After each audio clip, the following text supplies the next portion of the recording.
कौम, अल्लाह से डरो, इसके हुक्म से खेल मत करो, ये फरेब खुद तुम्हें डूबेगा। हमें मत डराओ, हमने कोई गुनाह नहीं किया, हमारा रिक हमारी अपनी अकल का नतीजा है। तुम वक्त जाया कर रहे हो, अल्लाह ने अगर अजाब देना होगा तो दे देगा, हमें अपने हाल पर छोड़ दो। ये वो मरहला था जब गुनाह को कानूनी शक्ल दे दी गई।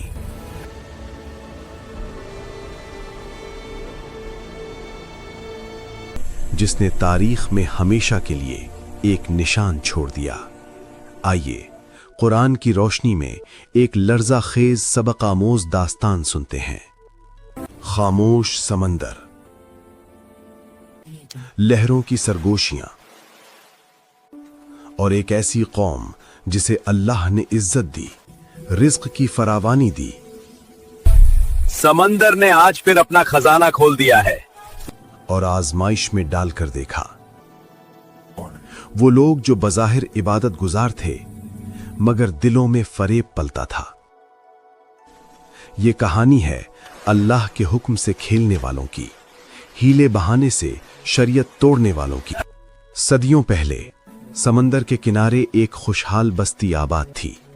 ये बस्ती बनी इसराइल की थी और ये लोग नबी दाऊद अलैहिस्सलाम के ज़माने में रहते थे। इनके शहर के सामने नीला शफ़ाफ समंदर था जिसमें मछलियां इतनी ज्यादा थीं कि पानी में चांदी की तरह चमकती महसूस होती। अल्लाह ने उन पर एक खास हुक्म नाजिल फरमाया, हफ्ते के दिन तुम पर मछली का शिकार हराम है। ये हुक्म महज पाबंदी नहीं था, ये इताअत का इम्तिहान था। सब्त का दिन क्या था? याद रखो, सब्त का दिन सिर्फ इबादत का है। बनी इसराइल के लिए हफ्ते का दिन इबादत, आराम और अल्लाह की याद के लिए मखसूस था। न काम, न तिजारत, न शिकार। 6 दिन मेहनत करो और एक दिन अल्लाह के हुक्म के सामने झुक जाओ। इब्तिदा में कौम ने इस हुक्म को माना। हफ्ते के दिन जाल न डालते, कश्ती न निकालते, मगर अल्लाह ने आजमाइश को सख्त कर दिया। हफ्ते के दिन मछलियां सतह आब पर आ जाती, इतनी कसरत से कि हाथ बढ़ाओ तो पकड़ लो, और बाकी दिनों में समंदर खाली सा लगता। ये महज इत्तिफाक न था, ये अल्लाह की तरफ से आजमाइश थी। कुरान कहता है, जब उन पर सब्त के दिन मछलियां जाहिर होकर आती और दूसरे दिनों में ना आती तो हम उन्हें आजमाते थे। सूरतुल आराफ। कुछ लोग कहने लगे, आखिर अल्लाह हमें क्यों रोकता है जब रिस्क हमारे सामने तैर रहा हो। कुछ ने कहा, हम तो जाल नहीं डालेंगे, बस एक तरकीब सोचते हैं। यहीं से शैतान ने दरवाजा खोला। कौम 3 हिस्सों में बट गई। 1 नाफरमान गिरोह, 2 नसीहत करने वाले, 3 खामोश तमाशाई। नाफरमानों ने कहा, हम हफ्ते के दिन शिकार नहीं करेंगे, हम बस गड्ढे खोदेंगे। उन्होंने साहिल पर छोटे छोटे हौज बना दिए। हफ्ते के दिन मछलियां इन हौजों में आ जातीं और इतवार को आराम से पकड़ ली जातीं। वो कहते थे, हमने सात के दिन शिकार नहीं किया, मछलियां खुद चलकर हमारे हौज में आई हैं, इसमें हमारा क्या कसूर। हमने सब्त के दिन शिकार नहीं किया, हमने तो बस अपना रिस्क समेटा। मगर अल्लाह दिलों के हाल जानता है। कौम के सालेह लोग खड़े हुए। ए कौम, अल्लाह से डरो, इसके हुक्म से खेल मत करो, ये फरेब खुद तुम्हें डूबेगा। मगर जवाब मिला, तुम क्यों नसीहत करते हो उन लोगों को जिन्हें अल्लाह हलाक करने वाला है। नेक लोग बोले, हम इसलिए नसीहत करते हैं ताकि कल अल्लाह के सामने हम बेकसूर हों। ये जुमला ईमान की पहचान बन गया। यहां से कौम के अंजाम की तरफ सफर शुरू होता है। दिलों की स्याही बढ़ती है और अल्लाह का फैसला करीब आता है। समंदर बदस्तूर खामोश था, मगर अल्लाह की नाफरमान कौम के दिलों में शोर बढ़ता जा रहा था। वो हौज जो साहिल पर बनाए गए थे अब बढ़ते जा रहे थे। हर हफ्ते मछलियां उनमें आ जातीं और हर इतवार हराम को हलाल समझकर वो शिकार कर लेते। ये सिर्फ मछलियां नहीं थीं, ये ईमान का इम्तिहान था। अल्लाह किसी कौम को अचानक नहीं पकड़ता, वो मोहलत देता है, नसीहत करता है, तंबीह भेजता है। नबी दाऊद अलैहिस्सलाम और नेक लोगों के जरिए कौम को बार बार कहा गया, अल्लाह के हुक्म से मत खेलो, ये हीला भी नाफरमानी है, अल्लाह तुम्हारे इरादे जानता है। मगर कौम का जवाब और सख्त हो गया। उन्होंने कहना शुरू कर दिया, हमें मत डराओ, हमने कोई गुनाह नहीं किया, हमारा रिक हमारी अपनी अकल का नतीजा है। ये वो मरहला था जब गुनाह को कानूनी शक्ल दे दी गई। अब कौम वाज़ेह तौर पर 3 हिस्सों में बंट चुकी थी। एक नाफरमान गिरोह जो हीले बहाने से अल्लाह के हुक्म को तोड़ रहा था और उस पर फख्र भी कर रहा था। देखो हमारी तरकीब, हमने ना सब तोड़ा ना रिक छोड़ा, हमसे ज्यादा अक्लमंद कौन है। 2 नसीहत करने वाले जो दिन रात रो रहे थे, अल्लाह से डरते थे और कौम को बचाना चाहते थे। ये लोग नहीं जानते कि ये किस आग को दबावत दे रहे हैं, हमें इन्हें हर हाल में रोकना होगा।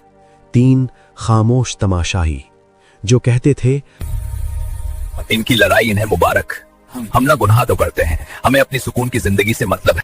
ये खामोशी अल्लाह को पसंद ना आई। नेक लोग फिर खड़े हुए। क्या तुम अल्लाह के अजाब से बेखौफ हो गए हो? क्या तुम भूल गए कि वो हर चीज पर कादिर है? मगर जवाब आया, तुम वक्त जाया कर रहे हो, अल्लाह ने अगर अजाब देना होगा तो दे देगा, हमें अपने हाल पर छोड़ दो। ये वो लम्हा था जब अल्लाह की हुज्जत पूरी हो गई।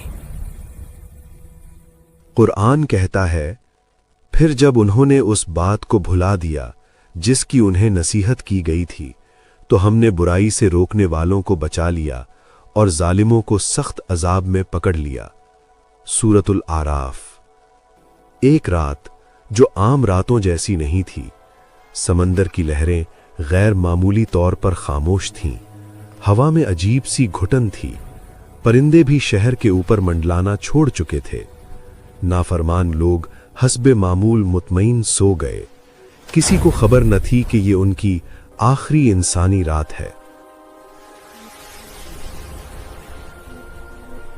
सुबह सूरज निकला, मगर रोशनी रहमत की नहीं थी। जैसे ही नेक लोग घरों से निकले, उन्होंने जो देखा उसने उनके कदम जमा दिए। वो इंसान, वो चेहरे, वो आवाजें, सब बदल चुका था। जिन्होंने अल्लाह के हुक्म से खेल खेला था, वो अब बंदर बन चुके थे। कुरान ऐलान करता है, हमने उनसे कहा, जलील बंदर बन जाओ। सूरतुल बकरा। उनकी शक्लें बंदरों जैसी थीं, मगर आंखों में इंसानी पहचान बाकी थी। वो बोलना चाहते थे, मगर आवाज चीख बनकर रह जाती। वो रोना चाहते थे, मगर आंसू बेमानी थे। वो पहचानते थे अपने गुनाह को, मगर अब तौबा का वक्त खत्म हो चुका था। रिवायात के मुताबिक वो 3 दिन जिंदा रहे, न खाया न पिया, सिर्फ अजाब में तड़पते रहे, और फिर वो सब खत्म हो गए। अल्लाह ने उनकी नस्ल नहीं चलाई। अब सवाल पैदा हुआ, जो न शिकार करते थे, जो खुद नाफरमान न थे, मगर बुराई से रोकते भी न थे, उनका क्या हुआ? कुरान हमें इशारा देता है कि अल्लाह ने बुराई से रोकने वालों को बचा लिया और बाकियों को पकड़ लिया। उलमा फरमाते हैं, जो नाफरमान थे वो बंदर बना दिए गए। जो बुराई देखकर खामोश रहे, वो भी अजाब से न बच सके। सिर्फ वही बचे जिन्होंने हक कहा, रोका और डटे रहे। ये हमें सिखाता है, खामोशी भी बाज औकात जुर्म बन जाती है। ये अल्लाह का फैसला था।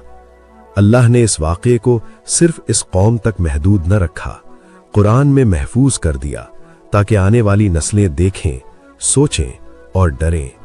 अल्लाह फरमाता है, और हमने इस बस्ती को इसके अगले पिछले लोगों के लिए इबरत बना दिया। सूरतुल बकरा। ये वाक़या हम सब के लिए सवाल है, क्या हम भी हीले से हराम को हलाल नहीं बनाते? क्या हम भी अल्लाह के हुक्म से खेल नहीं करते? क्या हम भी गुनाह को स्मार्टनेस नहीं कहते? आज मछली का शिकार नहीं, मगर सूद है, धोखा है, नाजायज कमाई है। आज सब्त नहीं, मगर नमाज में कोताही है, निगाहों की खयानत है, हराम को नाम बदलकर कबूल करना है। असहाबे सब्त ने भी यही किया था। नाम बदला, तरीका बदला, मगर नाफरमानी वही रही। नबी करीम सल्लल्लाहु अलैहि वसल्लम ने फरमाया, जब लोग बुराई देखें और उसे न रोकें तो करीब है कि अल्लाह सबको अजाब में पकड़ ले। हक कहने वाला ही महफूज रहता है। फर्क ये है, असहाबे सब्त पर अजाब अचानक आया और हमें अभी मोहलत मिली है। आज भी वक्त है सच्ची तौबा का, हक का साथ देने का, बुराई से रोकने का। ये कहानी माजी की नहीं, ये आज की कहानी है। असहाबे सब्त सिर्फ एक कौम नहीं, ये एक आईना है जिसमें हर दौर का इंसान अपना चेहरा देख सकता है। अल्लाह हमें उन लोगों में शामिल न करे जो देखकर खामोश रहें, और हमें उनमें शामिल करे जो हक कहें, चाहे अकेले ही क्यों ना हो। अगर आपको ये वीडियो दिल को छू गई हो तो इसे आगे पहुंचाएं ताकि कोई और इबरत हासिल कर सके। वीडियो को लाइक करें, चैनल को सब्सक्राइब करें और कमेंट्स में जरूर लिखें, मैंने क्या सबक सीखा। अल्लाह हम सबको कुरान से हिदायत लेने वाला बनाए। आमीन या रब्बल आलमीन।